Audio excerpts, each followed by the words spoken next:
So I made a video about my beloved keeping the refrigerator door open when he got his stuff out of the fridge and made a tasty dish. And I talk in this video about how much it frustrated me for so long. I didn't mention it, but it frustrated me for so long. If I had mentioned it, it would have been a serious bone of contention in our relationship. And I came to the point where I saw him being able to leave it open as freedom on his part. And I was imprisoned in this rule about how you're supposed to be in a refrigerator. Okay, so this person brings up this thing, as long as he helps pay the electric bill, I guess it won't matter. And number one, what they didn't do was watch all of the video and see that he pays the electric bill. I don't see it, number one. And number two, if you're looking at the money, how much do you actually think, not just them, you, but I mean a person in general, how much does it actually cost extra?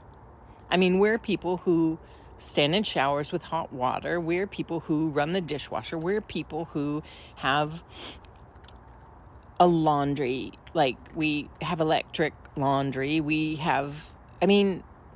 don't not use electricity. So how much really do we presume that it costs that he's leaving the door open? That's number one, just the money. But beyond the money, how much was it costing me in my relationship with myself? Because I was always fighting with myself about it. Because what I wanted was for him to stop it. So I created frustration in myself. How much did it cost me in my attention? I spent a lot of attention on that door. Even when I left, it was living in my head, rent, but not really rent-free, because I was paying my time and my attention and my life force to something that honestly,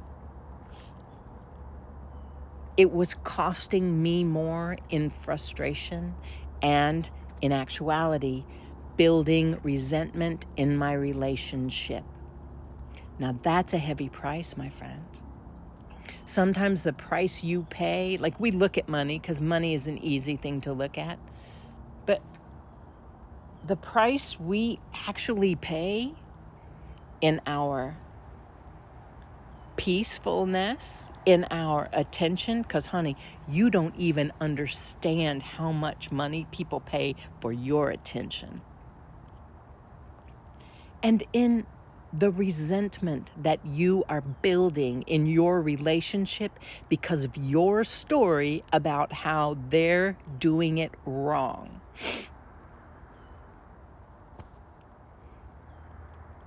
So, he wasn't paying the bill on my frustration. I was paying it.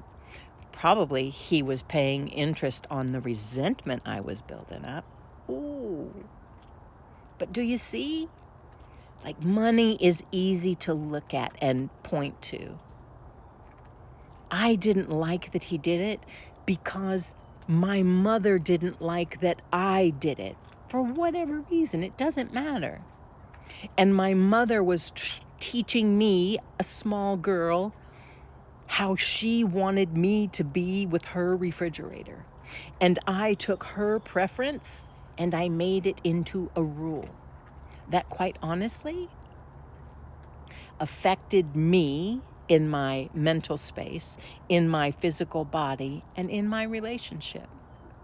Honey, even if it costs $20 more a month for electricity, how much do you think it actually costs me to spend my life energy and fill my body with frustration and build resentment in my relationships?